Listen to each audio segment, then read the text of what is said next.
Delight IAS पर आप सभी का एक बार फिर से बहुत बहुत स्वागत है। तो आज हम लोग एक बहुत इम्पॉर्टेंट टॉपिक पर बात करने वाले हैं।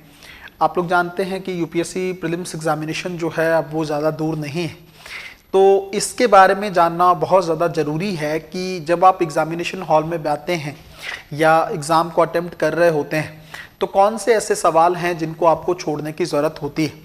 कई बार मैंने आप लोगों को एक बात कही है कि यूपीएससी का जो प्रीलिम्स एग्जामिनेशन है वो उसका मतलब ये नहीं है कि आपने कितने सवाल सही किए हैं, है ना। उसका मतलब ये नहीं, उसका मतलब ये है, या सबसे इम्पॉर्टेंट चीज़ जो उसकी विशेषता है वो ये है कि कितने कम गलत किए हैं आपने, है ना। गलत कितने कम किए हैं, इसके बेस पे आपका प्रीलिम्स बहुत ईजीली या बहुत ही आसान तरीके से आप लोग निकाल पाते हैं। तो एक ना आर्ट है कि कौन से ऐसे सवाल हैं जिनको छोड़ने की जरूरत है। देखो, आप लोगों ने बहुत सारी चीजें ऐसी सुनी होंगी कि इस सवाल को अटेम्प्ट करना चाहिए है ना। और अभी तक मुझे नहीं लगता कि इस बारे में आप लोगों ने कभी सोचा भी होगा कि कौन से सवाल को छोड़ने की जरूरत है ना। अगर आप इस चीज को बहुत अच्छे से समझ जाएं कि कौन सा सवाल हमें अटेम्प्ट करना है और किस सवाल को हमें छोड़ देना है, तो आपकी बहुत सारी मुश्किलें आसान हो जाएंगी। बहुत इजीली आप जो हैं 100+ नंबर जो हैं प्रीलिम्स एग्जामिनेशन में ले सकते हो। तो इस चीज को लेकर हम लोग थोड़ा सा गहराई से बात करने वाले हैं। सबसे पहले एक चीज देखिए, आप यूपीएससी का प्रीलिम्स एग्जामिनेशन जो 2025 का होना है ना, उसकी डेट जो है 25 मई को है। सबसे पहले इस चीज को समझो। दूसरी चीज, अभी तक का जो प्रीलिम्स का इतिहास रहा है ना, या अभी लेटेस्ट अगर हम लोग कट ऑफ का पैटर्न देखें तो लगभग 75 के आसपास पिछली ऑफिशियल कट ऑफ थी, और इस बार भी मुझे लगता है लगभग 80 से 90 की रेंज में रहेगी। तो एक चीज तो 100% काफी सही जा रही है कि कट ऑफ जो है वो आपकी 100 से कम जा रही है। तो 100 से कम जा रही है, इसका मतलब आपको काट पीट के 50 के आसपास सवाल आपको सही करने हैं, जिसमें आपके 100 के आसपास नंबर और बहुत इजीली आपका प्रीलिम्स एग्जामिनेशन क्वालिफाई हो जाता है। अभी जिस लेवल पे कहानी चल रही है 2025 में पेपर बहुत ज़्यादा इजी आ जाए, कट ऑफ 120 15 या 20 चली जाए, वो उसकी संभावना थोड़ी कम देखने को मिलती है। पर कुछ होने को तो कुछ भी हो सकता है, लेकिन मैं आपको एक एवरेज के तौर पर बता रहा हूँ। 100 नंबर के पॉइंट से देखें तो हमें कितने सवाल चाहिए? 50 सवाल चाहिए। अब देखो, 50 सवाल चाहिए और आपके पास सवाल अटेम्प्ट करने के लिए 100 सवाल है। सबसे पहले इस चीज को देखो, 100 में से आपके 50 सवाल सही हैं, काट पीट के आपके इतने नंबर हैं, बहुत सेफ्टी से आपका पेपर निकल जाएगा, कोई दिक्कत वाली बात नहीं। 75 कट ऑफ है, उससे 25 नंबर आपके ज्यादा ही होंगे।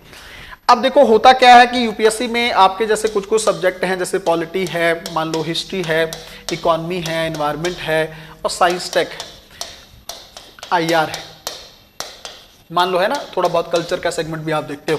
तो ये कुछ सिलेबस के पोर्शन हैं जो आपको प्रीलिम्स एग्जामिनेशन में देखने को मिलते हैं। अब बहुत सारे ज़्यादातर जो यूपीएससी के बच्चे हैं उनका पॉलिटी जो है वो अपना स्ट्रेंथ मान के चलते हैं, है ना, अपनी मजबूती मान के चलते हैं कि पॉलिटी में सवाल जो है हमारा गलत नहीं होगा। अब पॉलिटी में मान लो एक एवरेज के तौर पर अगर मान लो 15 से 18 सवाल आए, जैसे इस बार 18 सवाल पूछे गए पॉलिटी में।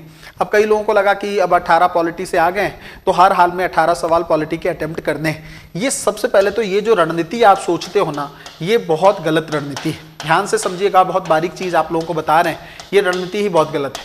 क्यों? पहली चीज तो आपको ये देखने की जरूरत है कि देखो, यूपीएससी के एग्जामिनेशन हॉल में बैठे हो आप, पेपर यूपीएससी ने तैयार किया है, ऐसी संस्था जिसका अपना एक इतिहास रहा है, जिसको लेकर लोग बहुत बार सोच में चले जाते हैं कि ये उतना आसान पेपर क्रिएट नहीं करती जितना लोग समझते हैं, या इसका पेपर का स्तर जो है वो बहुत डिफिकल्टी का स्तर का होता है।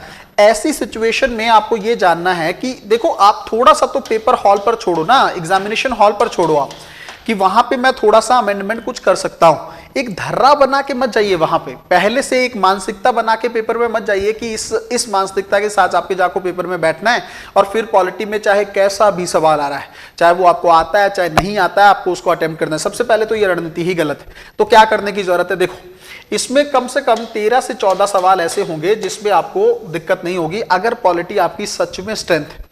अगर आप कहते हो ना कि मजबूती है वो, तो उसके लिए आपके 13-14 सवाल बहुत इजीली आप डील कर सकते हो। अब बचे 3 से 4 सवाल। इन 3 से 4 सवालों में अगर आपको रिस्क लेना भी है ना, तो आप एक आध सवाल पे रिस्क लीजिए, ज्यादा मत लीजिए। इन 3-4 सवालों को आपको छोड़ देना चाहिए। अब ये सवाल कौन से हो सकते हैं? देखो, इसकी क्या पहचान है, इसको थोड़ा सा समझ लो।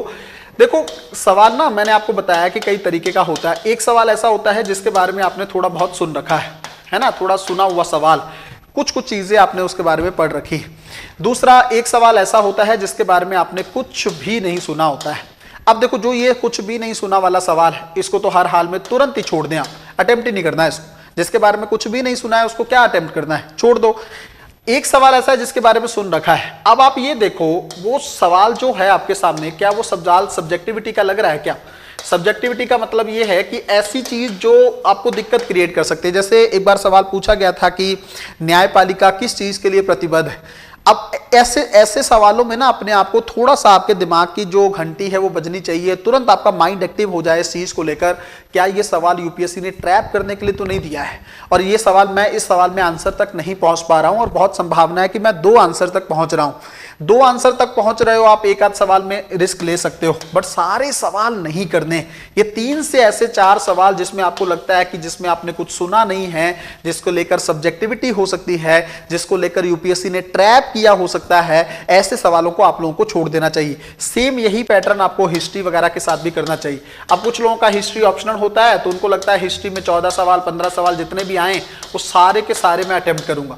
ये फिर से गलत रणनीति हो जाती है। हिस्ट्री में आपको पता है यूपीएससी कई बार कुछ ऐसी चीजें पूछ लेता है जो हमें नहीं पता होती।